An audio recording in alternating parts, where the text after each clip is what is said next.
मित्रांनो, ठरलं तर मग या मालिकेच्या आजच्या भागामध्ये आपण पाहणार आहोत. सुरुवातीला अर्जुन कल्पनाला बोलतो की मम्मा मी ऑफिसला चाललो आहे. कल्पना त्याला बोलत असते की नाश्ता करून जा ना, पण अर्जुन जास्त काही न बोलता निघून जातो.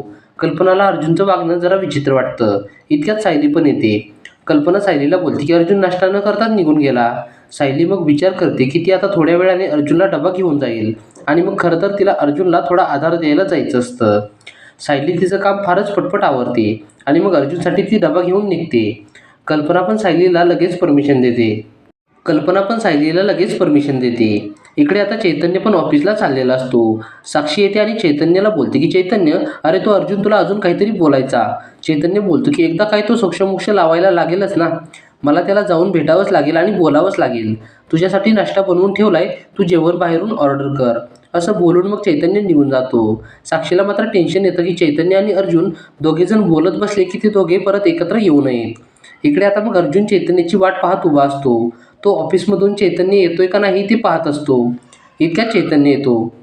चैतन्य ऑफिसमध्ये आल्यावर अर्जुन त्याला बोलतो की काल जे झालं ना ते झालं. आता आपण कामावर फोकस करूया आणि कालचा जो विषय झाला आहे ना त्याच्यावर आपण लंच टाईममध्ये बोलूया. पण चैतन्य अर्जुन पुढे त्याचं रेजिग्नेशन लेटर ठेवतो. अर्जुन ते लेटर उघडून पाहतो तर मग त्याला फार मोठा धक्का बसतो. अर्जुन बोलतो की चैतन्य हे काय आहे? चैतन्य बोलतो की मी तुझा हा जॉब सोडतोय. मी या जॉबला राजीनामा देत आहे. अर्जुन बोलतो की चैतन्य तुला कळतंय का तू हे काय करतोयस ते?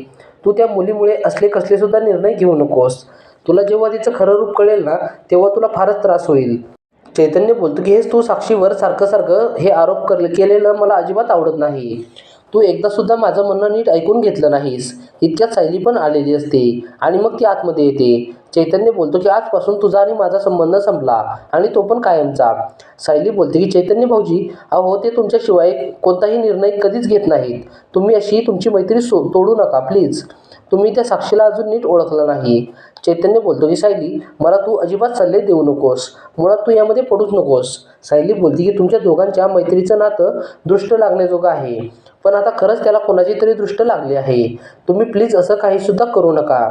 पण चैतन्य तिचं काहीच ऐकत नाही. तो मात्र त्याच्या निर्णयावर ठाम असतो.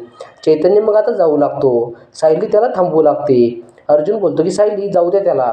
तो जोपर्यंत त्या साक्षीच्या प्रभावातून बाहेर येत नाही ना तोपर्यंत त्याला कळणार नाही. त्याला सध्या साक्षीने तिचा पपेट बनवून ठेवला आहे. त्याला तिच्याशिवाय कोणाचंही ऐकायचं नाही. आता मग चैतन्य बोलतो की साक्षीने नाही, मला खरं तर तू तुझा पपेट बनवून ठेवलं होतं. पण आता माझे डोळे उघडले आहेत. तू हे बोलून दाखवून दिलं की आपल्यातलं नातं हे मैत्रीचं नसून मालक आणि नोकराचं होतं. गुड बाय अर्जुन सुभेदार असं बोलून मग चैतन्य निघून जातो. सायली त्याला मात्र आवाज देत राहते. इकडे प्रिया, रविराज आणि नागराज सुमन हे सगळे एकत्र असतात.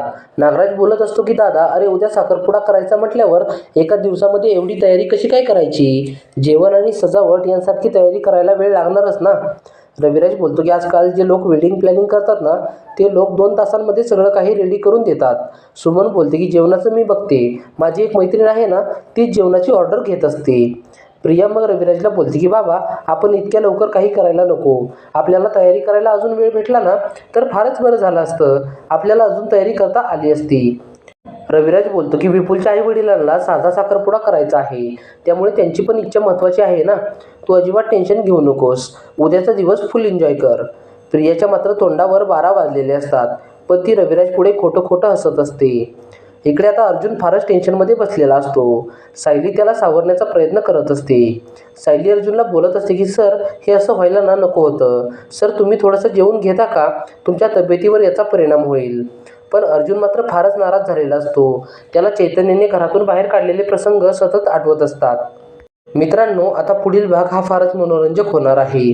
पुढील भाग पाहण्यासाठी व्हिडिओला लाईक करा आणि चॅनेलला सबस्क्राईब करून आम्हाला थोडासा सपोर्ट करा. धन्यवाद.